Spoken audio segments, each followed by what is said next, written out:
strike two. It was loud. I think I got it on my camera. Because we turn our as soon as the failure in the open. I'm hoping you can hear it.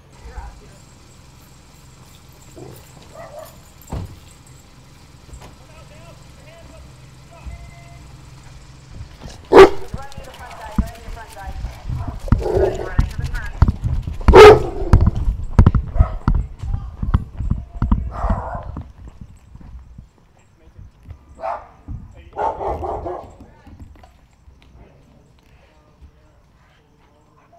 Where is he? Hey, you ran westbound?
I was told to stay, so that's what I'm told.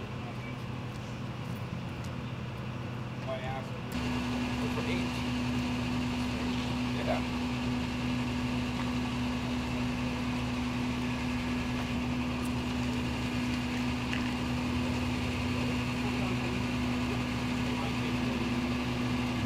Lieutenant Andra, Andra Brown of the San Diego Police Department. Earlier this evening, officers from the Mid-City Division saw a vehicle that was speeding in the area of El Cajon Boulevard and about 35th Street. They went to go make a traffic stop on the vehicle and it took off. They chased it through the alley, the east alley of 4100 Swift, and at the end of the alley here, the vehicle, let me start over on that. Earlier this evening, officers from Mid-City Division were involved in a pursuit of a vehicle. They saw this vehicle speeding, they went to go make a traffic stop on it, and the vehicle took off. At the intersection of Swift and El Cajon Boulevard, they pitched an item out the passenger window that turned out to be a gun, a loaded .45 caliber handgun that has been recovered by police officers. The pursuit then went into the east alley of 4100 Swift, where all 3 occupants bailed out. One of the occupants was immediately taken into custody right over here, and then the driver actually continued down the alley, jumped a few fences. We set up a perimeter, and doing a methodical search within that perimeter, we actually located the driver of the vehicle.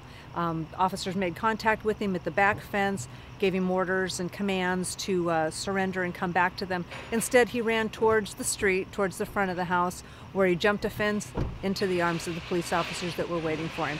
So we have 2 of the 3 suspects in custody. They're all wanted on additional charges prior, parole and probation status, warrants and things like that. So we have him in custody on multiple charges. On the status of the gun and the status of the car, stolen, not stolen? The firearm that was recovered was reported stolen about a year ago. So we're going to see about how the circumstances behind that theft. The vehicle, we can't confirm whether or not it's stolen because our system is down at this point. If it turns out we are impounding it, and if it turns out that it's stolen, we'll always additionally charge them later for that. Again, if you could just reiterate the danger that officers find. It was the original want for stopping him was simply speeding. Yeah. But you don't know. You know, it's a fairly quiet Sunday night, not a lot of vehicular traffic. This vehicle stood out because it was speeding. The officers went to go make a traffic stop on it, want to get speeders off the street because bad things can happen. You never know what's inside the vehicle. And here, because the officers were very diligent and stayed with it, they got a gun off the street. Speeders aren't good, guns are worse. We want to get those off the street.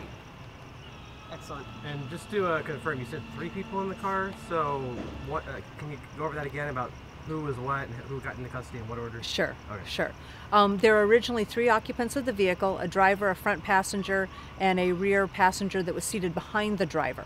When the vehicle stopped at the edge of the alley here, the front passenger was immediately taken into custody. The driver took off in one direction and the rear passenger took off in another. There's 2 officers, they could only chase the 2. Immediately set up a perimeter trying to catch the other 2. We got the driver of the vehicle, but we do have 1 outstanding passenger from the back seat. Don't know if he's armed or what his probation status is or whether or not he's got any warrants, but we're going to be following up on that so that we can identify him as well. But the driver is in custody as well as the gun. The driver's in custody, the gun's in custody, and the passenger that we believe threw the gun out the window is also in custody.